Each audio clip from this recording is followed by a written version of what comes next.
Colossians chapter number 4. It will be our verse that we use to start with in verse 5 in just a moment. We're so thankful to be with you all tonight. This wasn't really a planned event. We are from Connecticut, and we've been in the Midwest a little bit, and Indiana some, and Kentucky, Ohio. And next Sunday we're going to be in Iowa. Has anybody here ever been to Iowa before? I've never been there, and most of you have, so I hope it's a good thing for me to go there. I was a little worried. I just came from Michigan, and I don't know why, but probably 2-3 weeks before I went to Michigan, I had a couple people just make comments about Michigan. Oh boy, it's a tough place up in Michigan. I thought, hey, I'm going there. Be nice. And we survived that, so we're ready to go to Iowa now. And the Lord's been good. We've been on deputation for about 4 months, and the Lord's been good to us and providing for us. And I never met your pastor before about an hour or two ago, and we were starting to catch up a little bit and get to know each other. And I guess I don't know if you make first impressions on you meet somebody, you get an impression of them quickly. And he went to college with us already. This is my impression. I think you guys have a first-class pastor here, and I'm excited for the direction of the church. And I know that he traveled in evangelism and was doing well in evangelism. And you don't do well in evangelism unless you're a sharp guy, because people don't have to have you preach. Now you can be a pastor. I was a pastor. You don't have to be a good preacher to have a pastor. You just show up and you have a place to go every week. But if you're an evangelist, and now I'm a missionary, if I don't have something to give, nobody wants me in. So I hope I'll be a blessing to you tonight. We have some similarities in the churches we pastored. I pastored a church in Connecticut for about 4.5 years, and I took on a church. I don't normally tell all this, but I took on a church that was about 3 years old, and I came in as the third pastor, which that's not similar to here. But in our church, my family joined my church while I was a member there, my mom and dad, and I had 2 sisters that were members there. And I know Pastor's mom and his family, some of his family goes here, and so there's some similarities there. And we began our missions program there in Connecticut and started having conferences. And by the way, I guess you're getting a missions emphasis month that was kind of unplanned this month with all these missionaries coming through. And I want to say this just because I know from being a pastor and having a lot of people come in sometimes in a short amount of time, people think, Pastor, what are you doing? You're crazy for doing all this at once. I will say this, Pastor didn't know we were coming before yesterday, and he's very gracious to have us in. And I tried to teach my church this, and I don't know if they ever got it for sure or not, but when you have people in, man, it's good for us and it's good for the church family, but it's also good for the missionaries and the evangelists and the people that come through, and you have an opportunity to be a blessing to people. So it's good for us to think, yeah, this is helpful for us, but it's also sometimes about other people and being helpful to them. Colossians chapter number 4, in verse number 5, we have a verse that the Bible says this. Look at that verse if you would. The Bible says, walk in wisdom toward them that are without. The Bible says, redeeming the time. Now that first phrase, walk in wisdom, is the idea, pay attention to what you're doing. You ever do something so many times that you stop paying attention to it? How many of you have driven a car today?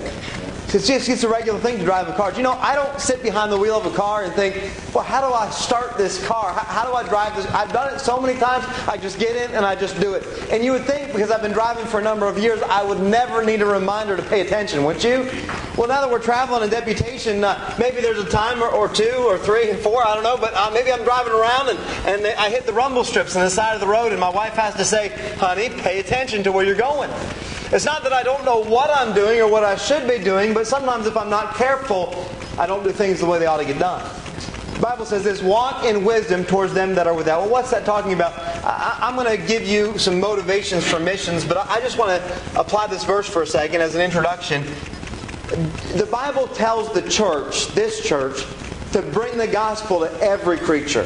Now I know this is a Wednesday night crowd and you've heard the Great Commission preached on before, but God lays the burden of reaching the world on the church. I think we'd agree with that. Go into all the world and preach the gospel to every creature. Now, the Bible says this, walk in wisdom. In other words, pay attention that you get done what you're supposed to get done. You ever had a list at home of things you wanted to do? I don't know about you, but I feel like I'm productive once I've made the list. You know, you feel like you're making, even if you've not done anything yet, once you've got the list down, it's under control. But have you ever had a day where you thought, I'm going to get a lot done today, and you get towards the end of the day and you realize you sure didn't get as much done as you hoped to get done? You got sidetracked by something? We have to be careful to stay on focus. Now, I want to tell you this. We live in 2014. Do you know that in 2014, 50% of the world about half the world has never heard the name Jesus Christ. That's staggering to think about. We have more technology than any generation's ever had. We've got more ability. In America, we've got as much prosperity as probably anybody's ever seen. And to think half the world doesn't have the gospel of Jesus Christ. Now, if God's placed that responsibility on our shoulders, don't you think that we ought to take some consideration how we're going to get done what God's told us to do? Right. God has not just told us to get involved in something. God's told us to accomplish something. Yeah. Missions is not just about getting more missionaries and getting more involved in missions. And that's a good thing to do, but it's about accomplishing what God's told us to get done. Get the gospel to every creature. Let me give you an illustration. This isn't mine. I heard a preacher say this.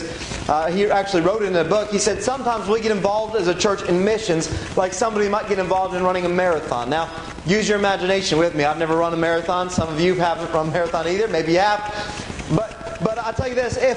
If somebody runs a marathon and they talk to you about it, you have a little bit of respect for them just because they finished the marathon, don't you? I have a man in my church, and his brother ran the Boston Marathon about a year ago when the Boston bombing happened. He was running that day in the Boston Marathon. He finished the marathon.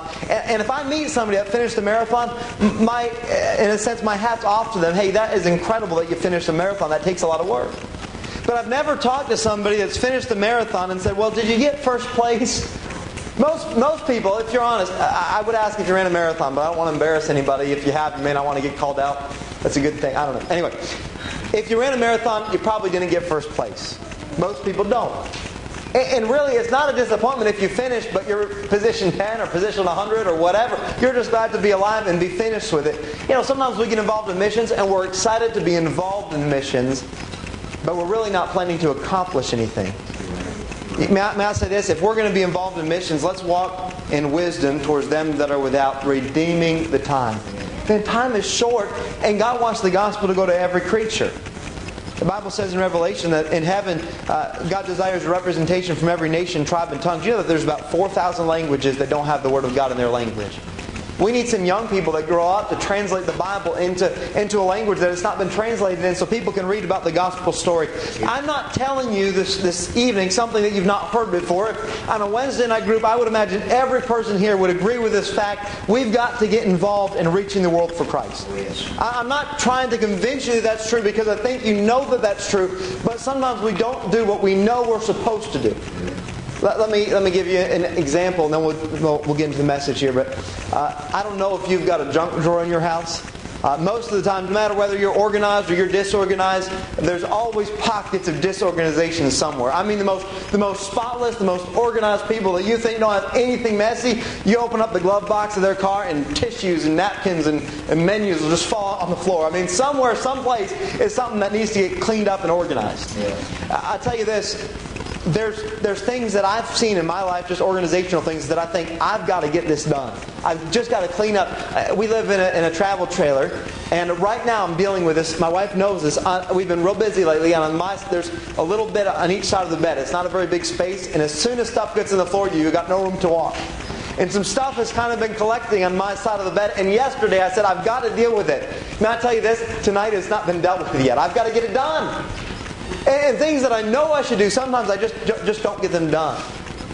What causes us to get something done that we kind of have been putting off? Sometimes we've got to be motivated to do it. Isn't that true? Now, motivation can come in different ways. Maybe it's a spouse that reminds us, hey, you've got to get this done.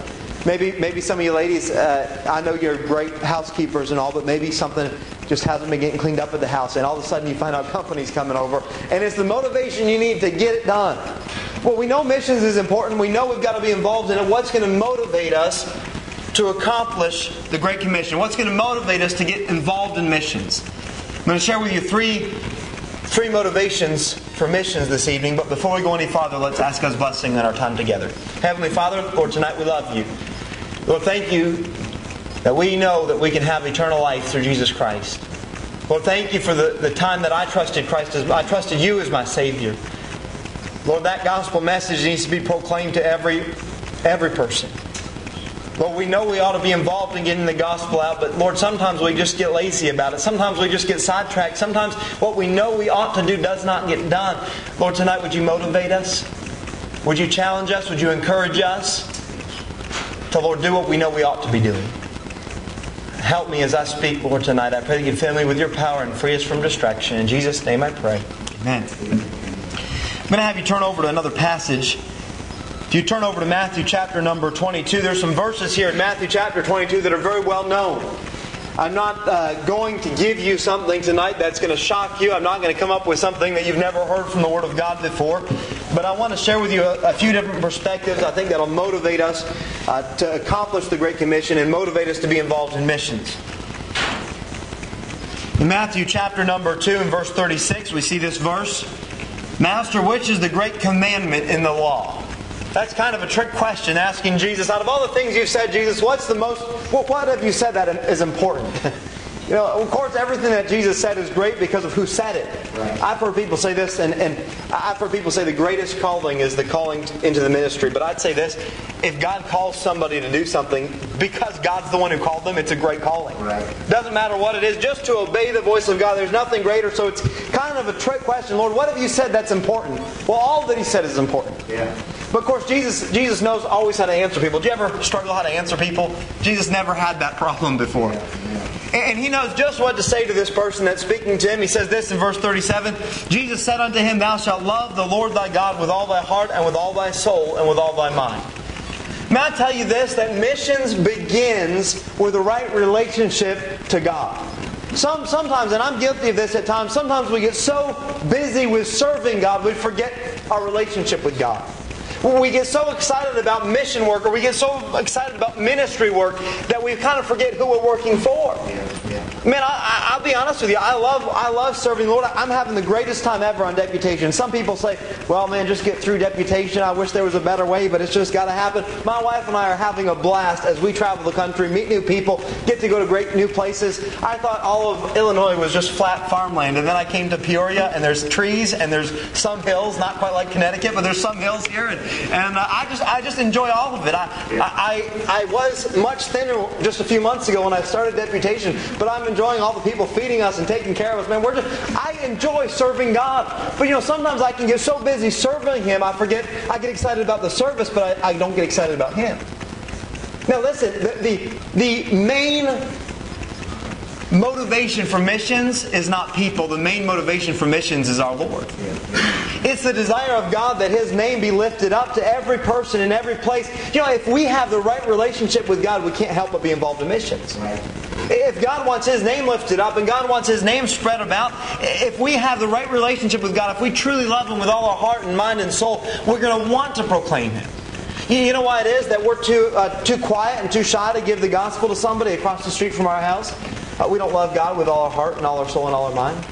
You know why it is that sometimes we want to tell about God, but we don't. We love ourselves more than we love Him.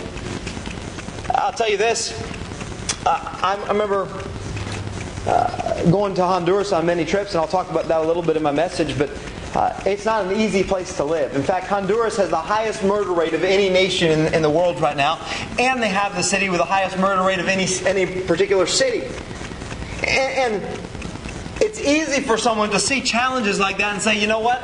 I don't want to put me through that. I don't want to put my family through that. But if we had the right love for God, we put ourselves not in front but in back. We put God first. The Bible says that thou shalt love the Lord thy God with all thy heart and with all thy soul and with all thy mind. In other words, our desire and our love for God fills every part of our being. Every part of who we are is to honor God and to glorify God and to serve God because of our love for Him. To think about 4,000 languages and 50% of the world that hasn't heard the gospel, does that bother us? I tell you this, if we love God, it bothers us.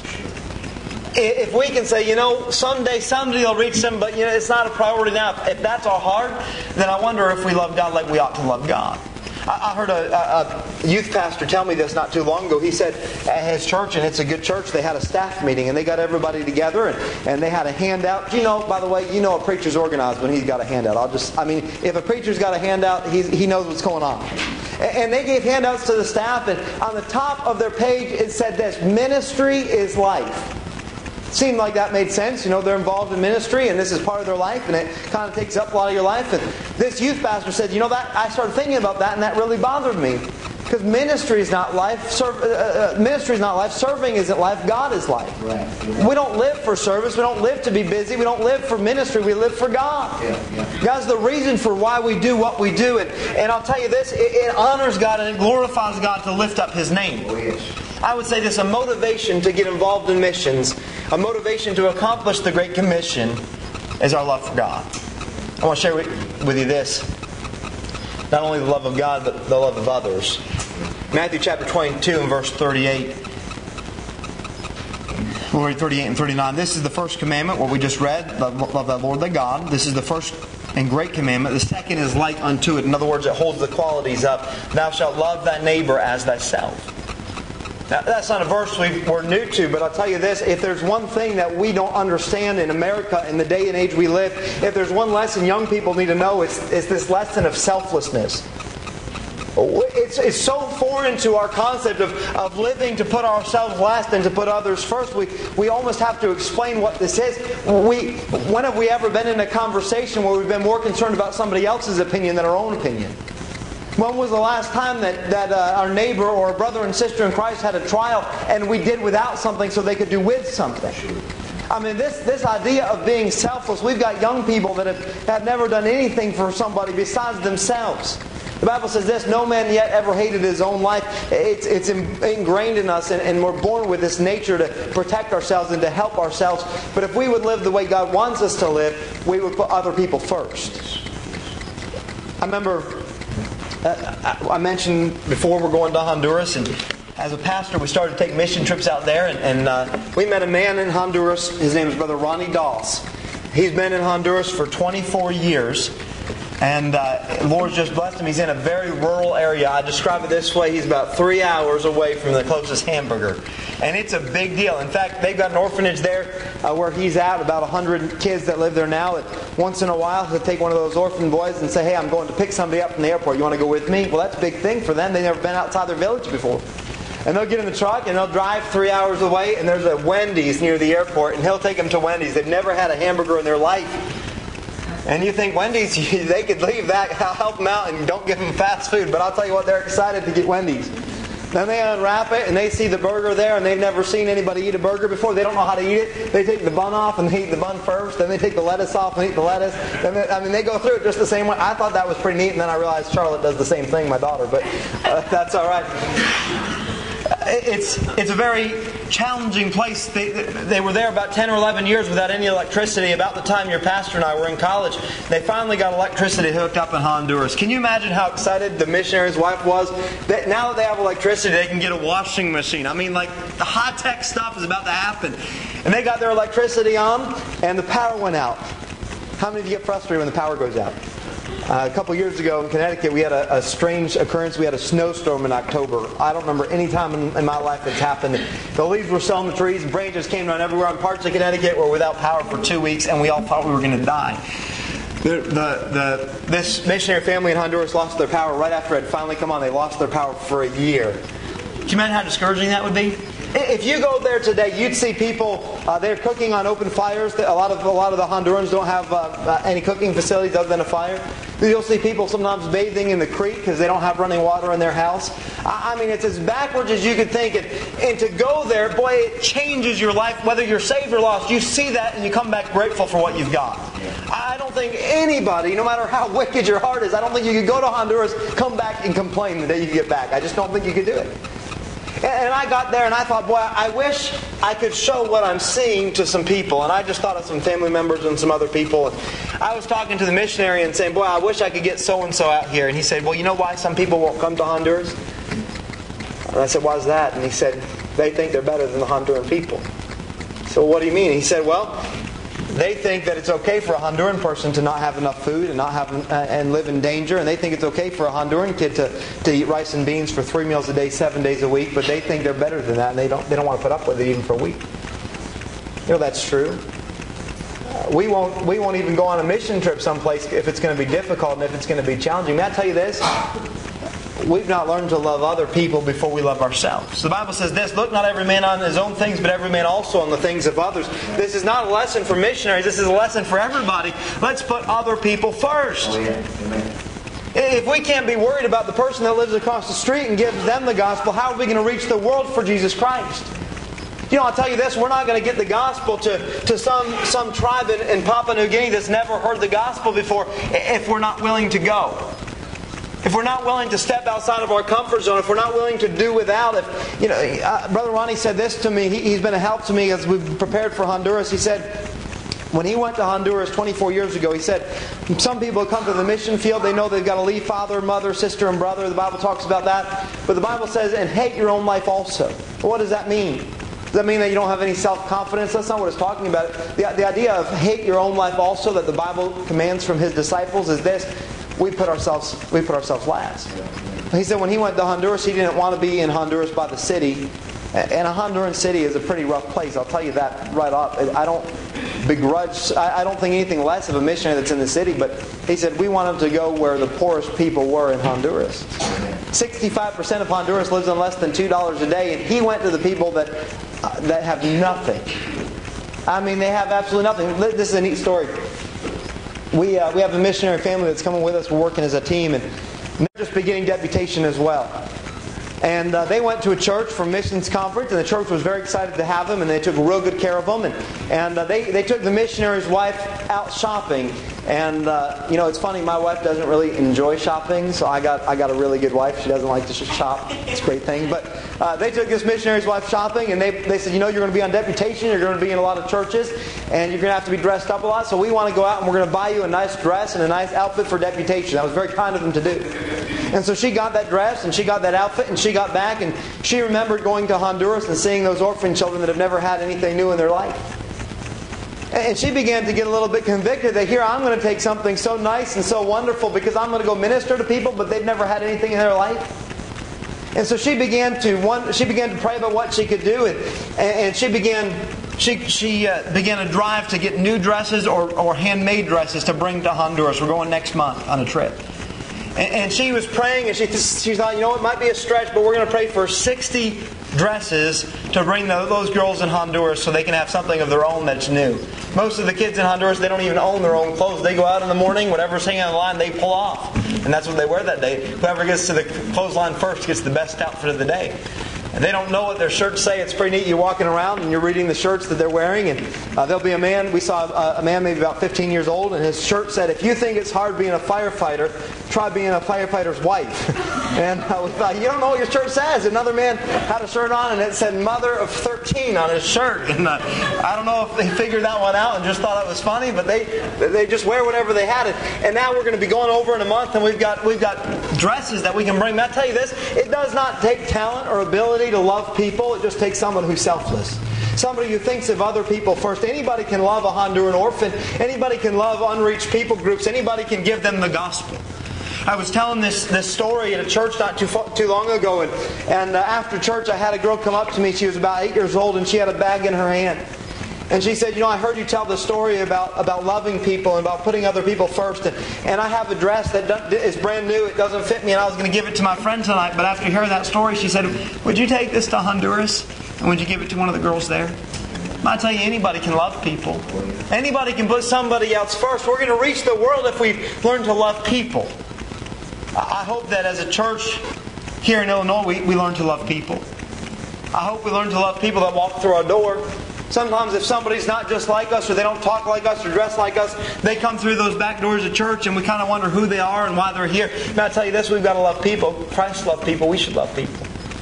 Aren't you thankful for the love that God showed to you to be born in this place of America and have the family that you have and have the church that you have? God certainly showed us His love. We ought to love others also. I want to close with one more point. Romans chapter 10. Would you turn there? This will be the last passage we turn to tonight. What motivates me to be involved in missions? What motivates me to accomplish the Great Commission? The love of God. If my relationship with God is right, I want to be involved in proclaiming His name. The love of God is a motivation for missions. The love of others is a motivation for missions. The selflessness, it's not about me, but it's about helping others. Lastly, I want to show you this, the love of the gospel. The love of the gospel. Romans chapter 10 and verse 13 has got a verse that I think everyone here hopefully has memorized. You should have it memorized. Bible says, for whosoever shall call upon the name of the Lord shall be saved. I'm glad this gospel message is for whosoever, aren't you? It doesn't matter if you're a religious person, if you've never been to church before tonight. It doesn't matter if you grew up in a Christian home or you grew up as lost as could be. The gospel's for whosoever. The Bible says, for whosoever shall call. In other words, there's a moment of decision and a moment of choice. You're not saved because you go to church.